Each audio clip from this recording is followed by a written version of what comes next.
This is just going to be a conversation because Rudy's made many presentations. We go back a long way, not that long. We met, you want to stand? Is that a demotion or a promotion? Are we standing or sitting? We can sit. What do you want to do? Stand. Let's stand. Okay. I've been sitting. Okay, so I met Rudy in the men's room after TED Med. And, we're both doing our thing. And I just heard his talk on Alzheimer's, and I turned to him and I said, Rudy, is the brain a noun or a verb? I swear to God, he stopped doing what he was doing. Then he said, I think it's a verb. Okay, and that led to many... Can I go back to what I was doing? And that led to many conversations, ended up as the book Super Brain, and now a new book that we're doing together called Super Genes. So just let's start with first Rudy's background a little bit. Rudy's known as one of the first people in the world to discover a disease-related gene. Huntington's chorea, was it? Well, that was the first time genetics was used to find a disease gene, yeah. And a long time ago. And then discovered the three of the four predictive genes for Alzheimer's. Yeah. And since then has actually discovered 100 genes or more. He discovers a gene a week. Okay. So what I've learned from Rudy is that 95% of disease-related genes are not fully penetrant. Can you explain that? Well, what we would say is that for most of the common age-related diseases, Alzheimer's, heart disease, diabetes, stroke, that if you look at the genetics involved and the changes in the genome involved, 5% of them may be causative, determining the disease with certainty, but 95% of them involve the combination of lifestyle and genetics together, giving you some power to make a difference. So the study that Alyssa mentioned is kind of moving us in that direction, that we can influence the behavior of our genes through essentially consciousness, because consciousness influences everything: relationships, social interactions, moods, feelings, thoughts. Simply just a change in perspective, a simple intention about what you want to do in the world or what you want to do today will change neurochemistry and gene activity in your brain. So we call this epigenetics, where you're changing gene activity. So you're born with a certain deck of genes from mom and dad, and some of that will determine your behavior in disease, very small amount, but most of it's up for grabs, meaning that by changing gene activity, you may be able to overcome some of the predispositions you have toward disease or behavior that were negative. So it's very important to understand what's a good gene activity profile. That's why I can't wait to see what the meditation study shows us. So Rudy, again, going back to this idea of the verb versus the noun. You see, we all of us who trained in medicine, biology, the sciences, we were trained in reductionism, which is you look at the parts to explain the whole. But I was thinking, do parts actually exist? Because parts are frozen moments of observation of a moving pattern, aren't they? You always do this to me. And the thing is, you always come up with a new one that I can't answer. But yeah, I would say that in science we have to do reductionism, because you keep digging in from the cell to the nucleus to the gene, and you're understanding interactions at the molecular level, especially if you want to do drug discovery. But if you really want to understand how to live a better life and be healthier, you need to look at the whole organism and be more holistic. So I think it's finding that common ground between digging in for those who really need help where you have to use a drug, but for most of us where genes are not determining disease but lifestyle matters, let's find out what's going to make us healthy by looking at the entire individual and taking into account genetics and neurochemistry of the brain. I totally understand that, and I also know that the work you're doing in just the last 3 weeks, you've been... Tell them about what happened in the last 3 weeks. Well, we have a few new papers in press on some new Alzheimer's disease genes. And to tell you, basically the newest story in Alzheimer's disease is, you heard today about the amyloid beta protein and how there were positive results on that protein after meditation. amyloid beta protein drives Alzheimer's disease. It triggers it, and I discovered the gene for it a long time ago when I was about 12 years old. And it was actually my thesis work at Harvard. And there's a cascade. Amyloid leads to nerve cells forming what are called tangles, and then nerve cells die. But you can have quite a bit of that happen in the brain and not become demented. The big problem, this is what the genetics is now teaching us, and we have several papers on this, is that when you have enough pathology in the brain, nerve cells are dying, there's plaques there, the tangles, there's inflammation. The brain overreacts to the pathology. The brain assumes there's an infection. Because 25,000 years ago, we're running around in the forest. If there was all these nerve cells dying, the brain assumed in its primitive way there must be an infection. So all the protective systems turn on, and what's happening in Alzheimer's is friendly fire. Okay, these cells like microglial cells and astrocytes are trying to protect the brain. They think there's something wrong. They're shooting out free radicals to kill an invader that's not there. And by friendly fire, you're killing more nerve cells than the original pathology, is what we believe. Genetics is teaching us that, so now that's a new target. So anybody who's on antioxidants or trying to limit free radicals is probably good for Alzheimer's too, is what this also says. Okay, so can we move now away from Alzheimer's? Yeah. If we remember. We're speaking to each other right now and having a conversation. Right now it's just one way, but we're getting some kind of feedback. Are we changing genetic activity as a result of this conversation?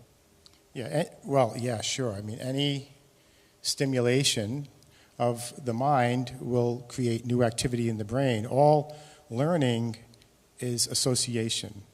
You always learn by associating the new stuff with the old stuff.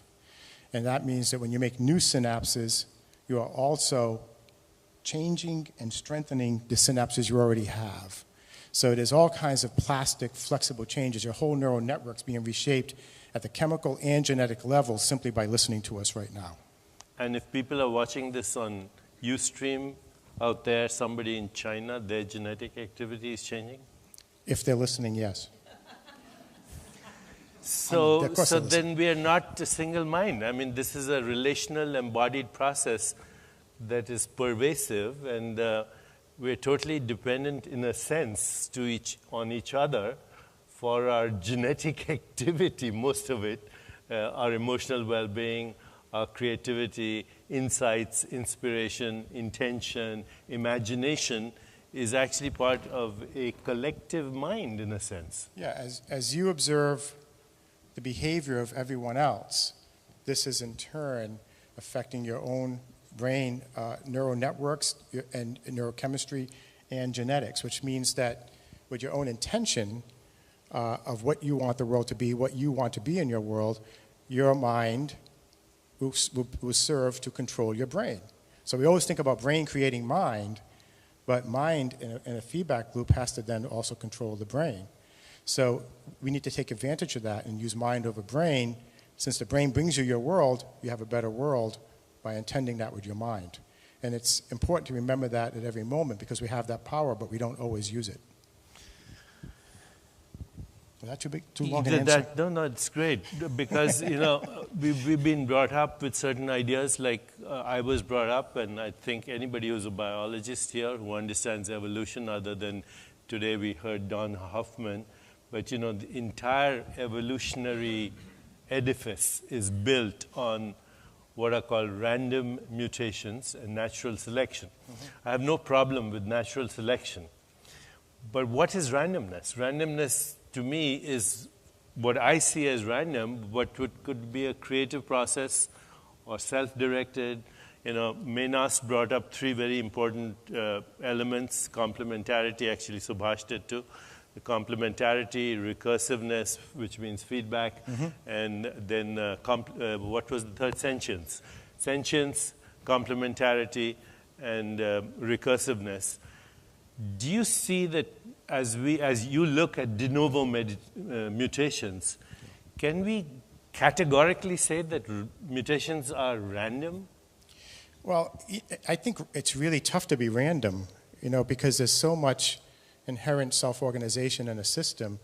Probably randomness is probably the toughest thing to have. So I often think in terms of evolution, Darwinism, and the idea of random mutations driving everything, it doesn't take into account that as we observe the world, we are changing ourselves. Even a mom who's pregnant, if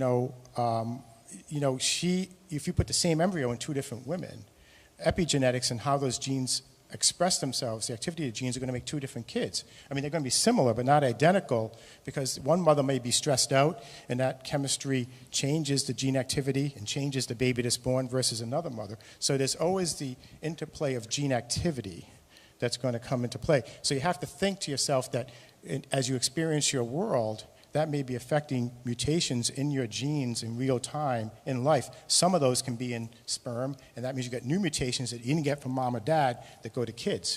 Are they totally random, or are they reacting to how you perceive your world? And this is a big question, I think, going forward in genetics, because now we have the ability to see these mutations with whole genome sequencing. And of course, we share genes with other life forms, right? So we've talked about this before. 65% of our genes are the same as a banana, right? And 80% of our genes are the same as a mouse. Right. So is it the same organizing intelligent consciousness principle that pervades all of life? Well, you can argue that 65% similarity with the banana allows us to literally communicate with the banana when you eat it. I mean, it's not the most civilized form of communication, but we have how do I say this? The banana is making proteins that have receptors in our body because we have common genes together. So when we eat the banana, we are communicating with the banana at the molecular biochemical level, and that interaction is also causing self-organizing changes simply by eating a banana. And the more similar you have to things like us and a banana, the more communication is possible. So, I'm going... I can't believe I'm saying this either. Yeah, I can't believe you're saying it too. I mean, you get a Harvard neuroscientist who's the head of genetics at Mass General Hospital, nominated I for should the have used Nobel a different Prize. urinal. That's but what I want to ask you something else. Do you think what Eastern wisdom traditions call karma has something to do with the behavior of genes, both personal and collective? Okay. So yeah, I do. I have tenure in an endowed chair. I'm allowed to say these things now. I do believe that. I believe in reincarnation. I believe that there's some way we'll figure out, I don't know, maybe 1,000 years from now, how a soul picks their next body based on genetic predisposition to disease and behavior to better work off karma. I do believe that. I said it.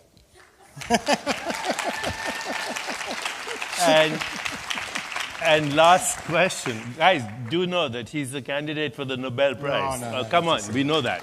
Okay? You can't deny that. It's all fixed. We know that. So, final question. We've heard all this observing self, observing the experiencer. And of course, these days everybody's talking about out-of-body experiences when we really don't have an explanation for an in-body experience. Where is this observer?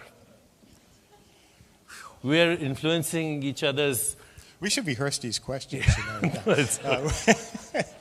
Where is the observer? Well, look, I agree with what we've heard today, that it's a universe of consciousness. The brain, there is no outside and inside. Okay, you don't have to worry about whether memories are outside the brain or inside, because the brain is also a construct of consciousness. So it's one system. And the observer... the fact that we have self-awareness, and this is what we wrote in Superbrain, self-awareness allows us to observe what's going on in our brain. So instead of being just passively going along for the ride of whatever emotions and thoughts our brain wants to hand us, by simply observing it, and that integrates the instinctive brain, the limbic brain, the intellectual brain, but in doing so you create a superbrain, as we wrote about in the book. So the key is observe what's going on in your brain, celebrate self-awareness. It's only a 4 million-year-old gift, and we should use it every single day. And as we do that, and we heard the last talk, 300 million possibly livable planets just next door, in the next neighborhood. I think by getting to this fundamental level of consciousness, Could we be the next agent for the evolution of the universe itself? I think it's obvious, yes. I mean, if you have a universe of consciousness and we are conscious beings that are affecting the universe, then we are driving our own evolution and thus the evolution of the universe. Yes. I love Rudy Tanzi.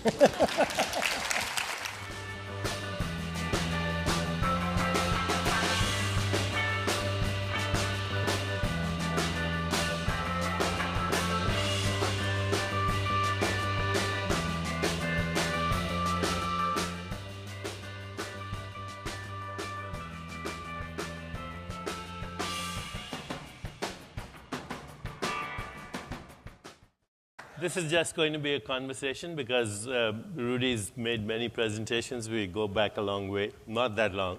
We met, you want to stand? Is that a demotion or a promotion? Are we standing or sitting? We can sit. What do you want to do? Stand. Let's stand. Okay. I've been sitting. Okay, so I met Rudy in the men's room after TED Med.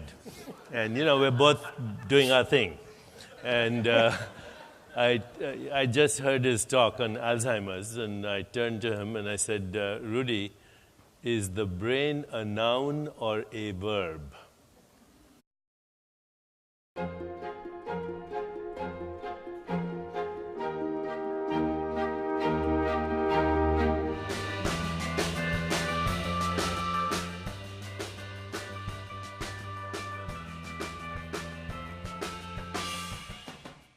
Super genes. So just let's start with first Rudy's background a little bit.